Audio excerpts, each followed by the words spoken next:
Now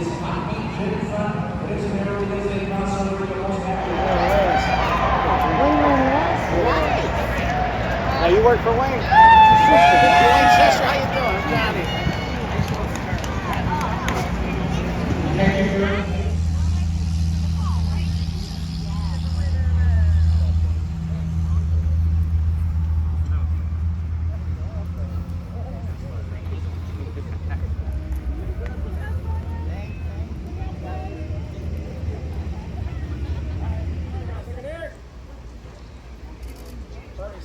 It looks like the form from the debutante at Ellis is sure holding up with Brightwork. Exactly, between her and Brightwork. You know, it was only a 4-horse field that day, but it looks like we might have two of the best fillies in the country coming out of Ellis Park, which is saying something.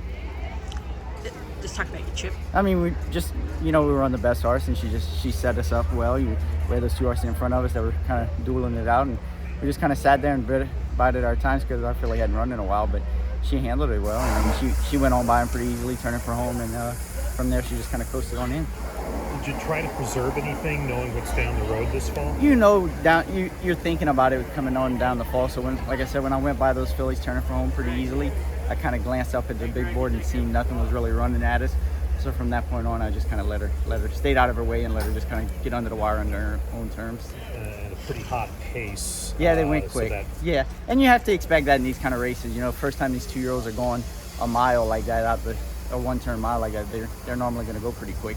And they did, and our filly just kind of swarmed them and took them over pretty easily.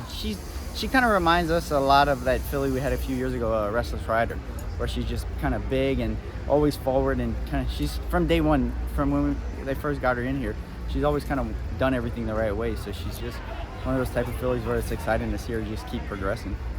Your daughter asked Sherry McPeek if this might be an Oaks filly. Let's hope so. We're looking for Breeders Cups and stuff like that, but it'd be nice to get an Oaks, definitely. What do you think of the fact that they cut this race back from a mile to 16 two-turn to a one-turn mile? Does that, in terms of the progress of a filly at this age? I mean, it's hard to say. You'd probably have to ask a trainer more about it than I would know. But it just seems like a lot of people every year they point for this race. You get your maiden broken. Especially if you have a horse that breaks their maiden impressively, they're always looking to come back in these two races between here and the Iroquois. Churchill, just want to congratulate the Mackin team on being the first Kentucky Oaks contenders. Congrats!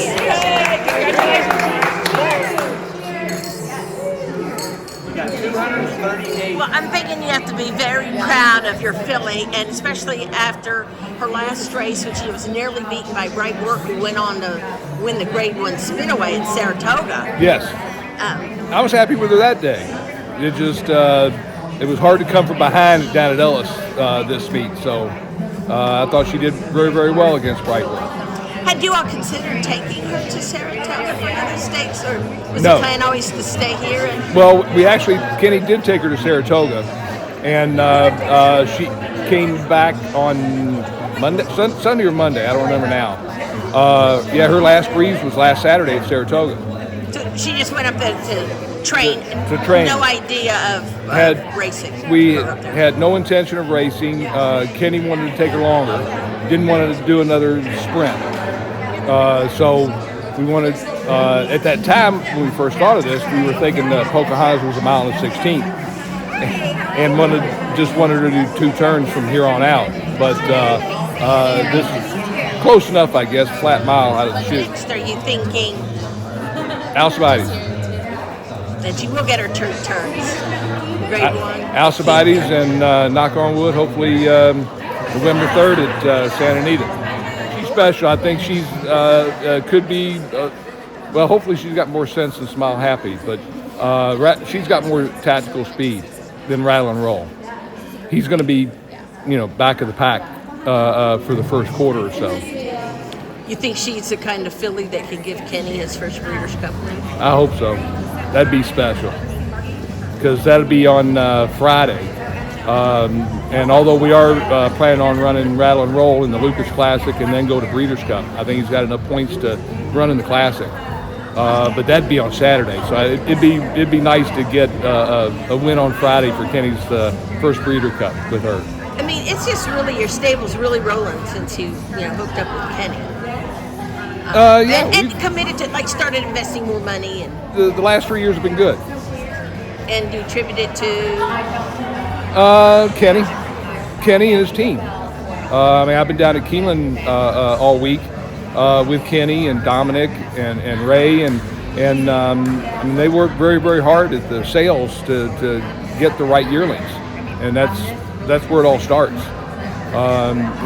Kind of hard to win races if you buy slow horses. Is that where Kenny is now?